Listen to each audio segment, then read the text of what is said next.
नमस्कार मित्रांनो, समजतंय ना? समजलंच पाहिजे. तर आज मी घेऊन आलेली आहे पॉड बद्दल एक खूप छान माहिती.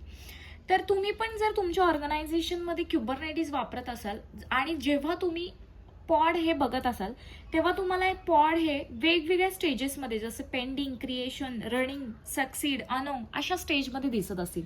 आणि जर तुम्हाला हे माहिती नसेल की हे का होतंय, तर आज मी तुमच्यासाठी घेऊन आलेली आहे पॉडची लाईफ सायकल. तर आज आपण बघणार आहोत पॉडची पूर्णपणे life cycle.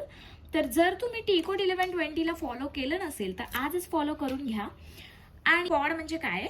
A Kubernetes pod is a collection of one and more Linux containers, and it is the smallest unit of the Kubernetes application. Pod is a single instance of an application. म्हणजे pod काय आहे की एक खूप छोटा सगळ्यात smallest unit आहे हा क्युबरनेटिसचा. त्याच्या आतमध्ये आपले कंटेनर असतात. तर आता त्याची लाईफ सायकल म्हणजे काय बघू. तर कधी हा फेल कंडिशनला जातो हे पण आपण बघणार आहे.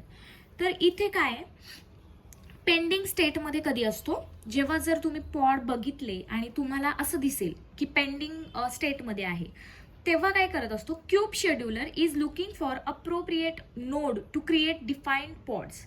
आता हा क्यूब शेड्यूलर जो आहे, मी जेव्हा तुम्हाला आर्किटेक्चरमध्ये सांगितलं होतं की क्यूब शेड्यूलर एक नावाचा कॉम्पोनंट आपल्या मास्टर नोडवरती असतो आणि तो जेव्हा जागा बघत असतो पॉड शेड्यूल करण्यासाठी की तुला कुठल्या नोडवरती टाकू, तेव्हा ही पेंडिंग स्टेटमध्ये दाखवतं. आता हे पेंडिंग स्टेटमधून फेल स्टेटला पण जाऊ शकतं.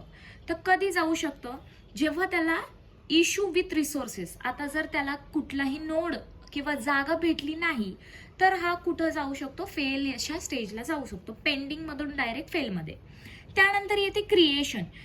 तुम्हाला असं दिसेल की क्रिएटिंगमध्ये आहे पॉड. नक्की तेव्हा काय होत असतं, जेव्हा नोड असाइन झालेला असतो आणि pod containers creation in progress. बॅकग्राऊंडला काय चालू असतो, म्हणजे नोड त्याला असाइन झाली आहे, जागा असाइन झाली आहे की बाबा हा तू या नोडवरती राहा. आता त्याला जागा असाइन झाली आहे आणि पॉडमध्ये काय चालू आहे बॅकग्राऊंडला, की डॉकर इमेज तू पुल करून आणतोय, सगळ्या डिपेंडन्सी डाउनलोड करतोय, हे सगळं जे आतमध्ये चालू आहे ना बॅकग्राऊंडमध्ये हे चालू असतं. आता या केसमध्ये क्रिएटिंगमध्ये पण डायरेक्टली फेलमध्ये जाऊ शकतो पॉड. तर का जाऊ शकतो, इश्यू विथ कंटेनर. आता जो पॉडच्या आतमधला जो कंटेनर आहे, सपोज त्याला इमेज भेटली नाही किंवा इमेज टॅग चुकीचा, टेन्सीस भेटल्या नाही, तर तो डायरेक्ट क्रिएशनमधून हा कुठं जाऊ शकतो, फेलमध्ये जाऊ शकतो. आता त्याच्यानंतर